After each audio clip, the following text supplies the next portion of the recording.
जय हिंद फ्रेंड्स। आज के हम इस वीडियो में बात करने जा रहे हैं गंगा नदी तंत्र के बारे में। जैसे कि हम लोगों को पता है कि जो गंगा नदी तंत्र है, भारत की जो नदी है, इसमें सबसे बड़ी नदियों में इसकी गणना की जाती है और सबसे बड़ा इसका अपवाह तंत्र भी है। तो इस नदी के बारे में हम लोग देखेंगे क्योंकि इससे बहुत सारा क्वेश्चन हमारे एग्जाम में बनता है। ठीक है, तो चलिए हम लोग शुरू करते हैं गंगा नदी तंत्र के बारे में। इसके पहले हमने एक वीडियो डाला है ब्रह्मपुत्र नदी तंत्र के बारे में, उसके ऊपर आप लोग जाकर देख सकते हैं। उसका लिंक जो है नीचे डिस्क्रिप्शन में दे दिया जाएगा। ठीक है, तो चलिए हम लोग शुरू करेंगे गंगा नदी तंत्र के बारे में। सबसे पहले देखेंगे गंगा नदी का उद्गम कहाँ पे होता है, कहाँ पे जाकर गिरती है, इसके सहायक नदी कौन कौन सी है, कौन कौन से परियोजना है इसके ऊपर, इन सभी के बारे में हम लोग इस वीडियो में जिक्र करेंगे। ठीक है, तो चलिए हम लोग शुरू करते हैं। देखिए, जो गंगा नदी है, गंगा नदी का उद्गम स्थान जो होता है, कहा जाता है कि गंगोत्री हिमनद से निकलती है। जो गंगोत्री हिमनद है वहां से भागीरथी निकलती है। लेकिन जो हमारा गंगा नदी है, गंगा नदी का निर्माण होता है यहाँ पे जब दो नदी आपस में आकर मिलती है, अलकनंदा और भागीरथी, तब गंगा नदी का निर्माण होता है। लेकिन बहुत सारे बुकों में क्या लिखा रहता है कि जो गंगा नदी है, गंगा नदी गंगोत्री हिमनद से निकलती है। हालांकि ये सब छोटे मोटे एग्जामों में पूछता रहता है कि गंगा नदी कहाँ से निकलती है, तो उसमें हम लोग गंगोत्री हिमनद देखकर उसे टिक आउट कर देते हैं। लेकिन अगर हम लोग और भी जाएंगे, उसकी जानकारी प्राप्त करेंगे, तो देखेंगे जो गंगा नदी है, गंगा नदी का उद्गम नहीं होता है बल्कि उसका निर्माण होता है, जहाँ पे दो नदी आपस में आकर मिलती है। देवप्रयाग में अलकनंदा और भागीरथी, ये जब दोनों नदी आपस में आकर मिलती है तो गंगा का निर्माण होता है। आइए हम लोग देखते हैं एक बार मानचित्र पे। यहाँ से हम लोग दो नदी को उद्गम करेंगे, उसके बाद इसका जो हमारा अपवाह तंत्र होगा कुछ इस प्रकार से होगा।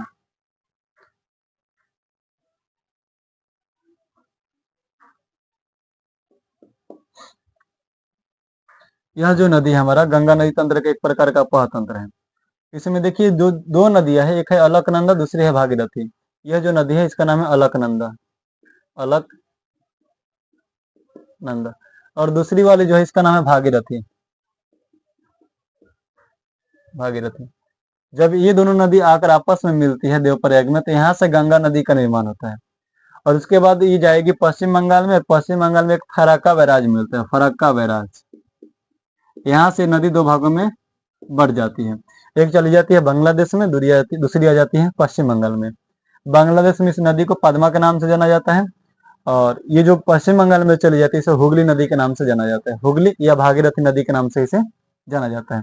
आइए इसके बारे में हम लोग बाद में बात करेंगे, पहले हम लोग इधर देखते हैं। ठीक है, यह जो भागीरथी नदी है, भागीरथी नदी को प्राचीन समय में यानी कि पुराने समय में इसे गंगा नदी के नाम से जाना जाता था।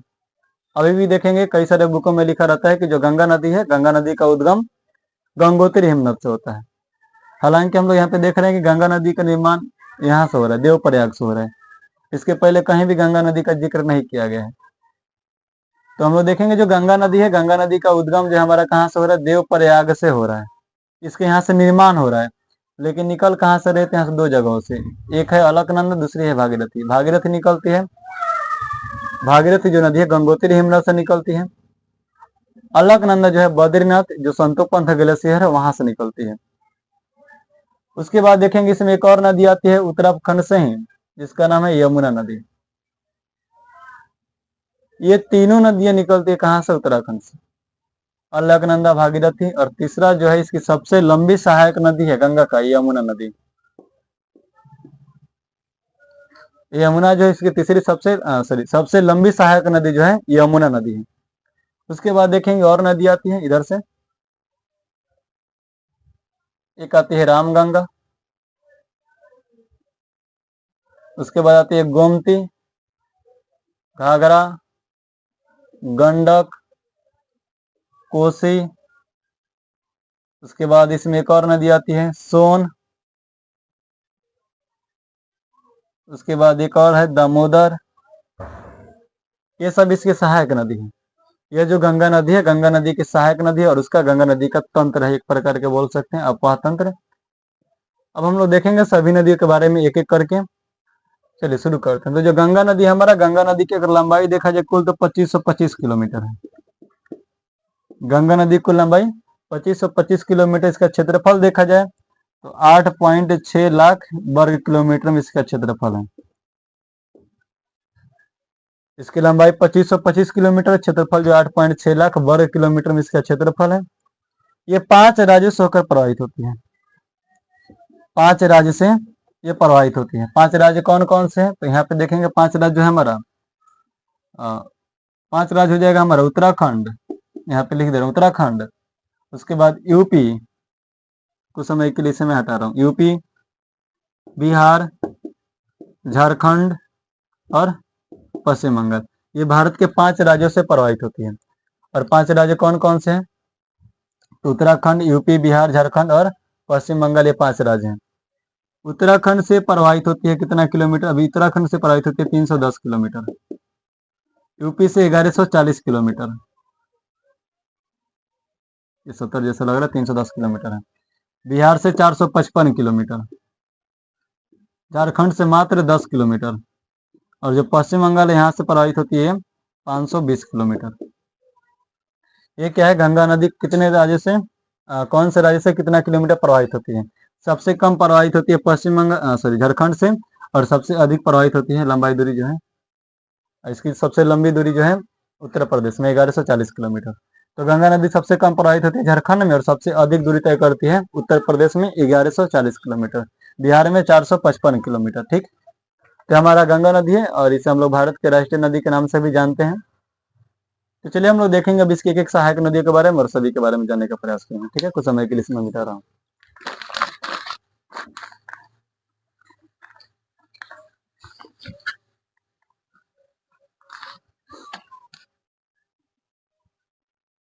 देखिए यहाँ पे एक और नदी दामोदर, ये क्या है? पूरा हमारा गंगा नदी है।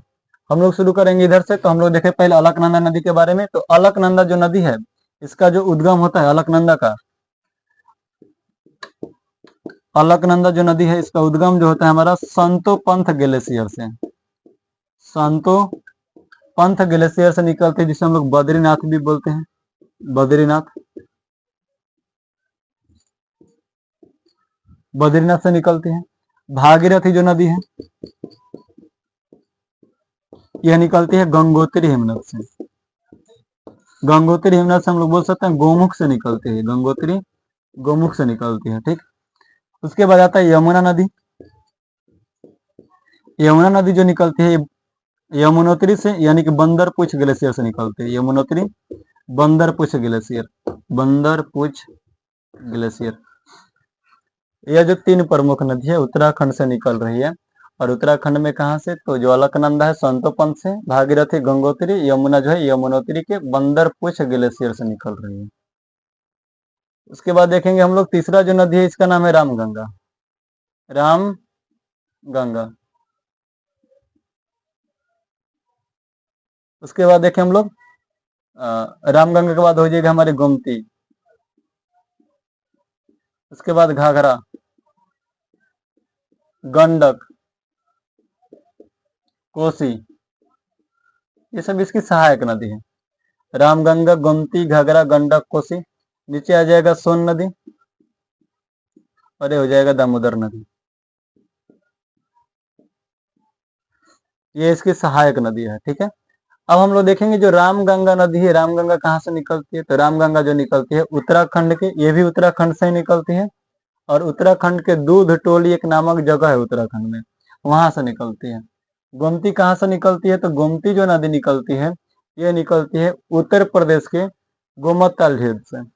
गोमतल से, और गोमतल में एक झील है फुलहर झील, वहां से निकलती है। गोमती गोमतल के फुलहर झील से निकलती है उत्तर प्रदेश से। और यह जो नदी है गोमती नदी, गंगा नदी की एक मात्र सहायक नदी है जो मैदानी भाग से निकलती है। गंगा की एक मात्र सहायक नदी जो कहाँ से निकलती है? मैदानी भाग से निकलती है। उसके बाद घाघरा नदी, घाघरा नदी निकलती है तिब्बत से। जो घाघरा नदी ये निकलती है तिब्बत से। तिब्बत में एक ग्लेशियर जिसका नाम है मापचा चुंग ग्लेशियर, तिब्बत में मापचा चुंग ग्लेशियर से निकलती है घाघरा नदी, जिसे तिब्बत में करनाली नदी के नाम से जाना जाता है। करनाली नदी, तिब्बत में से करनाली नदी के नाम से जाना जाता है। उसके बाद है गंडक। ये गंडक निकलती है कहाँ से? तो नेपाल से। नेपाल में 2 नदी आकर मिलती है। 2 नदियों के मिलने से गंडक नदी का निर्माण होता है। एक है बूढ़ी गंडक, दूसरा है त्रिशूल। बूढ़ी गंडक और त्रिशूल जब आकर मिलता है तो वहां से निर्माण होती है गंडक नदी, नेपाल के नारायणी से। और ये जो कोसी नदी है, कोसी नदी सभी को पता है, कोसी नदी जो है गोसाईधाम पर्वत से निकलती है। नेपाल में एक श्रृंखला है गोसाईधाम चोटी है, सॉरी श्रृंखला नहीं, गोसाईधाम एक चोटी है, वहां से निकलती है कौन सी नदी? कोसी नदी। इसे बिहार के शोक नदी भी कहा जाता है या सप्त कोसी नदी कहा जाता है। कोसी नदी को बिहार के शोक नदी या सप्त कोसी नदी के नाम से जाना जाता है। अभी हम लोगों ने देखा क्या कि कौन सी नदी कहाँ से निकलती है। सोन नदी कहाँ से निकलती है? तो अमरकंटक से निकलती है, अमरकंटक के पहाड़ी से। दामोदर भी अमरकंटक के पहाड़ी से ही निकलती है। तो सभी नदियों का क्या रहा? उद्गम स्थान रहा। ठीक, रामगंगा का उद्गम स्थान कहाँ पे है? तो दूधटोली ग्लेशियर आकर कहाँ मिलती है? तो कनौज में। इसका संगम कहाँ होता है? तो कनौज में होता है। यमुना कहाँ आकर मिलती है? तो सभी को पता है कि प्रयागराज में आकर मिलते हैं। इलाहाबाद संगम जिसे कहते हैं प्रयागराज में आकर मिलती है, मिलती है कनौज में। गोमती आकर मिलेगी कहाँ पे? गाजीपुर में। गोमती आकर मिलेगी गाजीपुर में। घाघरा कहाँ आकर मिलेगी? तो घाघरा आकर छापरा में मिलेगी। गंडक अगर कहाँ मिलती है? तो गंडक आकर मिलती है कहाँ पे? हमारा हाजीपुर में। कोसी आकर मिलती है भागलपुर में। कोसी नदी आकर मिलती है भागलपुर में।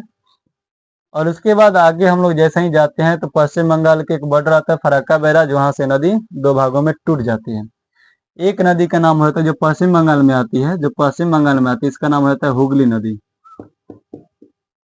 हुगली नदी या भागीरथी नदी कहा जाता है। इसे कहा जाता है पद्मा नदी, जो बांग्लादेश में प्रवेश कर जाती है। बीडी लिख दे रहे हैं बांग्लादेश। तो बांग्लादेश में प्रवेश करती इसे पद्मा नदी के नाम जानते हैं, और जो पश्चिम बंगाल में रहती है उसे हुगली नदी के नाम से जानते हैं। दामोदर कहाँ से निकल? दामोदर का भी उद्गम स्थान जो है अमरकंटक ही है, और ये भी जाकर हुगली नदी में मिल जाती है। तो ये क्या रहा? हमारा गंगा नदी तंत्र रहा। अभी हम लोग देखेंगे इसके कुछ सहायक नदी जो है, इसके ऊपर कुछ बांध भी बनाया गया है। सहायक नदी के ऊपर ही बांध बनाए गए हैं। जो हमारा प्रमुख परियोजना है इसके बारे में देखेंगे। ठीक है, तो हम लोग देखेंगे जो यमुना नदी है, यमुना नदी में देखेंगे यहाँ पर, तो यहाँ किसकी जो सहायक नदी है? चंबल, बेतावा, केन, सिंध। इधर देखेंगे तो टोंस, हिंडन, ये सब इसकी सहायक नदी है। चंबल यमुना की चंबल, बेतावा, केन, सिंध, टोंस, और उसके बाद हो जाएगा हमारा हिंडन। ये सब इसकी सहायक नदी है। अब इसके ऊपर बहुत सारा मतलब बांध बनाए गए हैं, जैसे कि गांधी सागर बांध, ज्वार, और उसके बाद राणा प्रताप, ये सब बांध बनाए गए चंबल नदी के ऊपर। इसके आगे बात करेंगे। भारत के जो हमारी सबसे ऊंची जो बांध है, सबसे ऊंची बांध जिसे हम लोग बोलते हैं टिहरी बांध, ये किस नदी के ऊपर बनाए गए? तो भागीरथी नदी के ऊपर। भारत के सबसे ऊंची बांध जो है टिहरी बांध भागीरथी नदी के ऊपर बनाया गया है। उसके बाद देखेंगे यमुना नदी। यमुना नदी के ऊपर देखेंगे एक सहायक नदी इसकी है, सहायक नदी जिसका नाम है चंबल।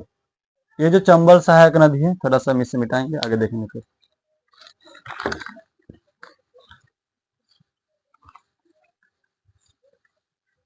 इस समय कुछ समय के लिए हटा रहा हूं। चंबल जो नदी है, क्योंकि इससे बहुत सारा क्वेश्चन हमारे बनता है। ठीक है, चंबल नदी के ऊपर हमारे 3 बांध बनाए गए हैं। गांधी सागर बांध, राणा प्रताप बांध, और उसके बाद है जवाहर बांध। जवाहर, ये 3 बांध बनाए गए हैं। इसके ऊपर एक बैराज भी बनाया गया, जिसे हम लोग कोटा बैराज कहते हैं, जो कोटा में है, कोटा बैराज। ठीक है, ये जितना भी बनाया गया हमारा, यानी गांधी सागर बांध, राणा प्रताप बांध, जवाहर बांध और कोटा बैराज, ये जब बनाया गया सब हमारा कहाँ पे है? तो चंबल नदी के ऊपर बनाया गया। ठीक है, किस नदी के ऊपर? चंबल नदी के ऊपर।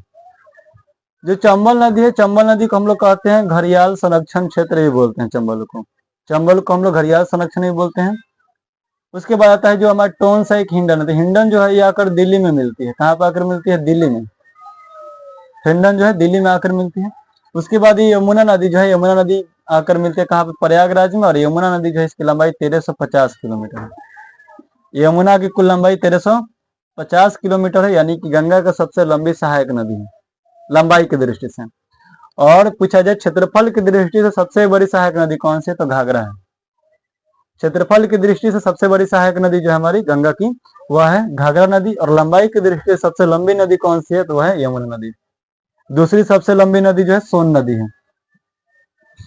इस पर उसके ऊपर देखेंगे सोन नदी जो है हमारा, सोन नदी के ऊपर एक नदी, इसकी सहायक नदी, इसका नाम है रिहंद नदी। रिहंद। सोन नदी के ऊपर, सोन नदी की एक सहायक नदी, इसका नाम है रिहंद। इसके ऊपर एक बांध बनाया गया, इसका नाम है बल्लभ पंत बांध। ये रिहंद के ऊपर बनाया गया है, बल्लभ पंत बांध। ये रिहंद नदी के ऊपर बनाया गया। ठीक है, हमारा प्रमुख परियोजना कौन कौन से देखा हम लोगों ने, गांधी सागर, राणा प्रताप, जवाहर, भागीरथी और बल्लभ पंत बांध। ये किस ऊपर, किस नदी के ऊपर है, तो गंगा नदी और गंगा नदी के सहायक नदी के ऊपर इसे बनाया गया। ठीक है, जो गांधी सागर है, राणा प्रताप है, जवाहर, ये चंबल नदी के ऊपर है। भागीरथी सभी को पता है कि भागीरथी के ऊपर टिहरी बांध है। रिहंद नदी के ऊपर जो हमारा बल्लभ पंत बांध है, ठीक है, उत्तर प्रदेश में रिहंद नदी के ऊपर बनाया गया इसे। अब आगे बढ़ते हैं, इधर की तरफ आएंगे। ये जो हुगली नदी है, हुगली नदी कहाँ से निकलती है, तो फरक्का बैराज से टूट कर जाकर गिरती है कहाँ पे, बंगाल की खाड़ी में। उसके बाद इधर से आती है पद्मा नदी। पद्मा नदी में एक और नदी आकर इधर से मिल जाती है ब्रह्मपुत्रा, एक और आती है मेघना, है ना। और ये जब आगे जाती है तो विश्व के सबसे बड़ा डेल्टा का निर्माण होता है, इसे हम लोग बोलते हैं सुंदरबन डेल्टा। विश्व के सबसे बड़ा डेल्टा का निर्माण कौन करता है, तो गंगा नदी और ब्रह्मपुत्र नदी के द्वारा विश्व के सबसे बड़ा डेल्टा का निर्माण किया जाता है, जिसे हम लोग बोलते हैं सुंदरबन डेल्टा। इसे हम लोग बंगाल टाइगर रिजर्व भी कहते हैं। यही से हम लोग भारत के नेशनल पार्क के नाम से भी जानते हैं।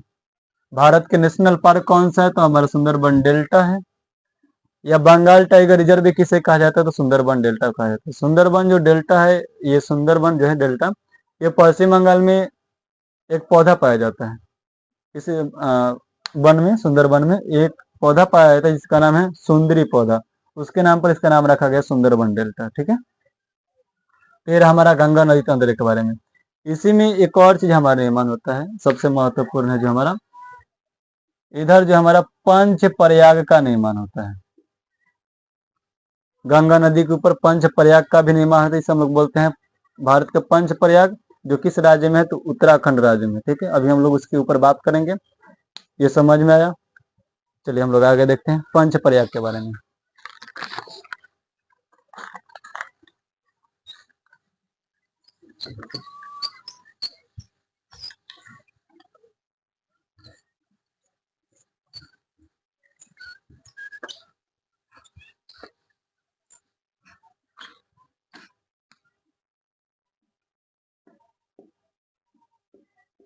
पंच प्रयाग समझिएगा, पंच प्रयाग कौन कौन सा हमारा, तो इधर से आ रही है भागीरथी, इधर से अलकनंदा, ठीक, और ये आकर मिला कहाँ पे, देव प्रयाग में। ये हमारा लास्ट वाला प्रयाग है, सबसे लास्ट प्रयाग देव प्रयाग। ठीक, अब इसमें आकर देखेंगे पंच प्रयाग, यानी कि जहाँ पे 5 नदियां आकर मिल रही है, कौन कौन सी है, तो इधर से हम लोग शुरू करेंगे। पहला, दूसरा, तीसरा, ये हो गई चौथा, और ये हो गया पांचवा।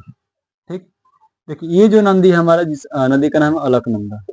अलकनंदा, इसे हम लोग विष्णु नदी के नाम से भी जानते हैं। ठीक है, कुछ दूरी तक इसमें आकर, यानी कि ये जो अलकनंदा नदी, इसमें आकर मिलती है धौली गंगा। धौली गंगा, ये धौली गंगा जहां पर आकर मिलती है उसे हम लोग बोलते हैं विष्णु प्रयाग। विष्णु प्रयाग पहला हमारा हो जाएगा कौन कौन से, तो अलकनंदा, या इसे हम लोग विष्णु नदी बोलेंगे। और उसके बाद धौली गंगा, धौली गंगा। देवप्रयाग ऊपर लिख दे रहे हैं, देवप्रयाग। इससे निर्माण होगा कौन सा प्रयाग, तो विष्णु प्रयाग का, विष्णु प्रयाग। अलकनंदा और धौली गंगा के मिलने से विष्णु प्रयाग का निर्माण होगा। अगला देखेंगे, आती एक और नदी नंदाकिनी। नंदाकिनी, ये जो नंदाकिनी नदी है, नंदाकिनी प्लस अलकनंदा, अलकनंदा प्लस नंदाकिनी करेंगे यहाँ पे हम लोग, तो इससे निर्माण होता है हमारा नंद प्रयाग का। नंद प्रयाग, ये सभी जितना भी प्रयाग है सब हमारा उत्तराखंड राज्य में। ठीक है, अलकनंदा और नंदाकिनी से मिलकर बनता है नंद प्रयाग। फिर अलकनंदा प्लस इधर आता है पिंडार नदी। पिंडार,